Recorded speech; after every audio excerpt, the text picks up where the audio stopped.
you show us this in a moment, the Svengali deck? But first, do I do a trick with an ordinary pack or a Svengali deck? do the ordinary pack now.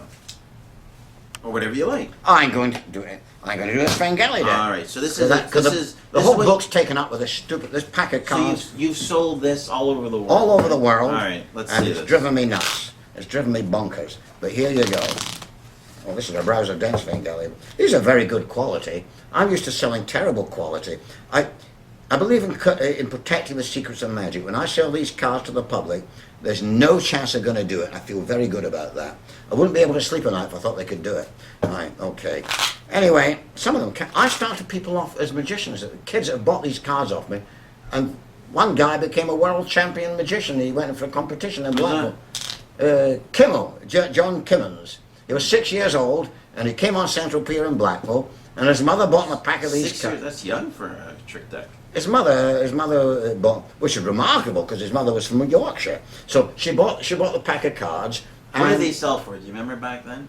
7 and 6pence. Which is how much Canadian? Actually, in Blackpool, we had to sell for 5 shillings. Which is how much? That's a long time ago. I don't know. It's less than a bit.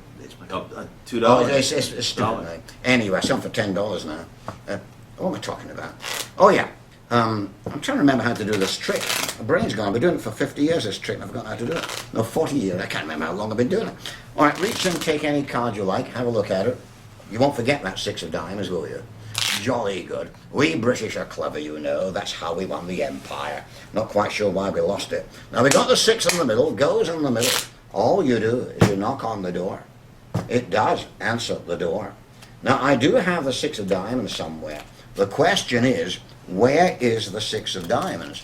You know where the 6 is. Lift off half the pack, 6 of diamonds we want. Congratulations, you're psychic. I said you were psychic. Put them back. Oh, but there's more.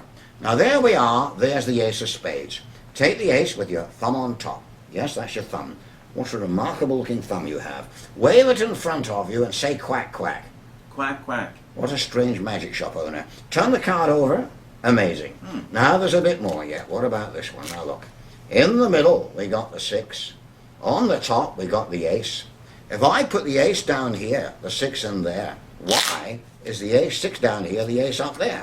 Yes, I am rather brilliant. Don't know why I'm poor. Now we come to the best bit, the dramatic moment. You can cut the pack here. You can cut the pack here. You can cut the pack here or here. You can even cut the pack here. Or even here, or even here, or even here, or even here. You can even cut the pack here. Where would you like the 6 of diamonds? Which pile? Touch one. Do you wish to change your mind? No. You like the mind you have. Ha ha, that was a joke. Big mention. A bit like this interview. You sure you don't want it there? No, You can have it there if you want. All right, there's fine. I thought you said you wanted it All there. right, then here's fine. Have it anywhere you like. I don't. It makes no difference to me. Hey, You have it you're there. cheating, You can have it you're there. There. Now look. That's a trick deck. You should know. You sell them. Now you may say to me, aha, yes. You may say to me, oh ho, yes. You have more than 1 6 of diamonds. You may say. I am not using more than 1 6 of diamonds. No. You can see that they are all different. If I were using more than 1 6 of diamonds, my God, it would look like that. But it does not look like that. No, it looks like this. I'm going to do one last trick, the best one. Now, this is worth $12 on its own. Mind you, I sell them for $10. Anyway, look, I used to sell them for 7 and 6pence. Now, every single card in the pack is different. Do you see that? Everyone's different. What we do is we take the top card, which is the 8 of clubs, run it through there. It changes by magic to the 6 of diamonds. Have as many 6s as you want. If you don't want the 6s, you say vanish, and my God, they do all vanish. So if we don't sell a pack any of my books, you might buy the pack of cards instead. And there we are. That's the Svengali. That's You wrote a book on that too. I did actually, yes. The long and I short did. book. The long and short of And it. the mouse, you do the mouse. I got the magic mouse, the wonder mouse, yeah. Anyway, that's great, Mark. You've done that routine in our shop countless times. It's just a wonderful routine. It really is. Does that make you feel good or bad? Makes me feel terrible. Why does it make you feel terrible? Because I'm turning into a Svengali deck. One way I'm all different, the other way I'm all the same. I've been doing it for years. Well, it's not always the 6 of diamonds, is it? For those of us. It's usually the 9 of hearts, so you make me feel better. Oh, God. Now, there's someone that I met, I think once or twice, and I want to ask you, you dedicate the book to somebody. Yeah, I did actually. Dedicate the book to Dennis. Yeah. Now, can you tell us a little bit about Dennis? Sure, there might be a photograph, but there are a couple of photographs of him. Who was Dennis? Dennis was a grafter, a fellow grafter.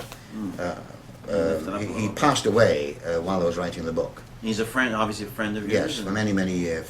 What did he sell? Well, he sold many products when I first met him, but then he ended up mostly doing this tile cutter, tile and glass cutter for years on end. That was his main product, and he did very well with that. And he was quite a character, Dennis. And I didn't like him at first. When I first met him, I thought, I don't like this fellow one bit. But he became a lifelong friend, and he was a real character. He was very funny. He'd insult people, and they used to laugh. I don't know how he got away with it. How can you dedicate the book to him? Well, he's a friend. David Ben said to me, he said, "Who are you going to dedicate the book to?" And I didn't know. I couldn't think who. And then when Dennis passed away, I thought, well, that's obvious who I'll dedicate it to Dennis. I knew him all these, many years. He did me many good turns, many favors. And he was, like all grafters, he was a bit of a scam artist in his own way.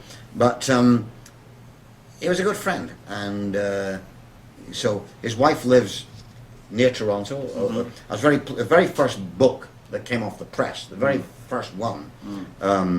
I gave it to her, so she got the first one. Yeah. So that's who Dennis is. Another person who you were very pleased appeared at our book party. Book party launch was I'm not sure I got her name right. It was Maya Nagun or May Nagun. Maya. And I can't pronounce it. Is it May? M-A-I. You don't have to give out her whole name anyway. All right, okay. But nevertheless, she came in. Now she was a student. Yes, she at came Ryerson. to see you do sell some magic at the fair. Is that right?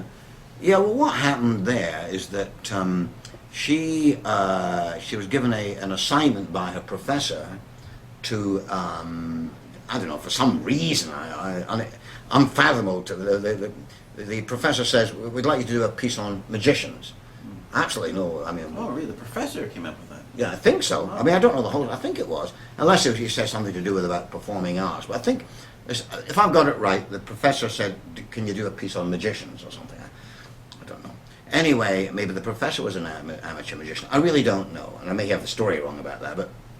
But she decided to do a piece on magicians. She phoned up every magician in town. And none of them, can I come and see you do a show? They're all unavailable, either because they weren't working, or maybe they didn't have a show, or possibly a lot of shows are private affairs and you can't just bring anybody in. But they were reluctant, they couldn't be bothered. If it had been somebody from the Toronto Star or the Globe and Mail, they would have probably said, yes, please come. But because there's some student doing a piece they couldn't be bothered. So she phoned me, can I come and see you? I thought, well, I'm not working anywhere either. Then I thought, I'm at the flea market tomorrow selling these cards. I said, you can come and see me there. So she did, and she wrote a piece.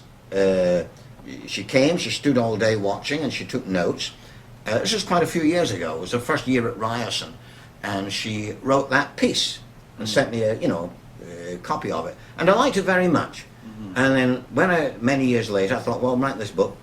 I like that piece. I'm going to put it in the book. And I did. I put it in, and there was. I won't go into all the ins and outs and all the details of it, but there's some conflict over her piece with various.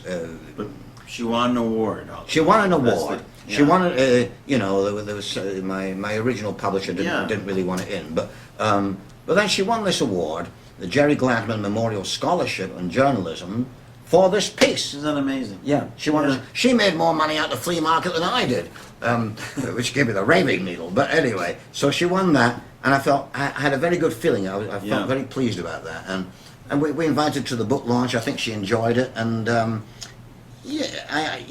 she was in the book, and people were asking for her autograph. Yeah, and she said nobody ever asked for her.